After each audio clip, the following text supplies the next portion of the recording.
আমরা সমাজের সর্বক্ষেত্রে আমরা সুবিচার চাই, একটা ভারসাম্যপূর্ণ সমাজ চাই, যেই সমাজে মানুষ মূল্যায়িত হবে তার মেধা, অভিজ্ঞতা এবং যোগ্যতার কারণে।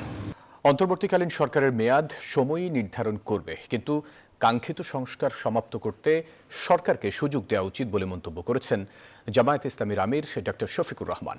সকালে রাজধানীর ডিপ্লোমা ইঞ্জিনিয়ার্স ইনস্টিটিউশনে ডিপ্লোমা প্রকৌশলীদের এক অনুষ্ঠানে এ মন্তব্য করেন তিনি। এদিকে চিকিৎসকদের এক অনুষ্ঠানে ফ্যাসিস্ট সরকারের ধসিয়ে দেওয়া চিকিৎসা ব্যবস্থাকে সর্বোচ্চ মেধা দিয়ে নতুন করে সাজানোর আহ্বান জানিয়েছেন তিনি।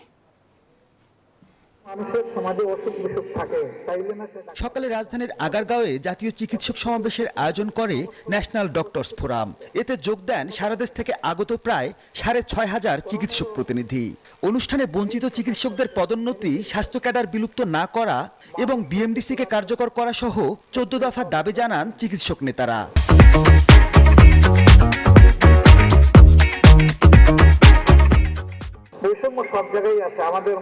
অনুষ্ঠানে জামায়াতের আমির বলেন, আওয়ামী শাসনে ধসে যাওয়া চিকিৎসা খাত রক্ষায় এবং জনগণের প্রত্যাশা পূরণে কাজ করতে হবে চিকিৎসকদের। আপনাদের মাধ্যমে সত্যিকারের একটা পরিবর্তনের একটা প্লাবন সৃষ্টি হোক, একটা স্পন্দন সৃষ্টি হোক, সবাই যেন আপনাদেরকে অনুসরণ করে মনের আনন্দে। পরে রাজধানীতে প্রকৌশলীদের আরেক অনুষ্ঠানে যোগ দেন আমিরে জামাত। সেখানে উপস্থিত ছিলেন ডিপ্লোমা ইঞ্জিনিয়ারদের 1,500 প্রতিনিধি। বিভিন্ন দিকে, রোড থেকে, রাস্তাঘাট থেকে শুরু করে। অনুষ্ঠানে জামাতে আমির অভিযোগ করেন, রাষ্ট্রকে ফোকলা করে দিয়ে গেছে ফ্যাসিস্ট সরকার। ন্যায় বিচার প্রতিষ্ঠিত থাকে, সেই সমাজে অধিকার বেশি চাওয়ার প্রয়োজন হয় না। যার যার অধিকার তার তার গড়ে তার তার হাতে চলে যায়। আমরা সমাজের সর্বক্ষেত্রে আমরা সুবিচার চাই, একটা ভারসাম্যপূর্ণ সমাজ চাই, যেই সমাজে মানুষ মূল্যায়িত হবে তার মেধা, অভিজ্ঞতা এবং যোগ্যতার কারণে।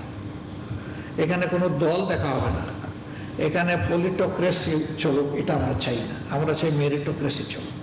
শুধু চাকরি না খুঁজে উদ্যোক্তা হবারও পরামর্শ দেন জামাতের আমির। যতদিন সাহস করে আমরা এই সিদ্ধান্ত নিতে পারব। মাহমুদুল হাসান, নিউজ 24, ঢাকা।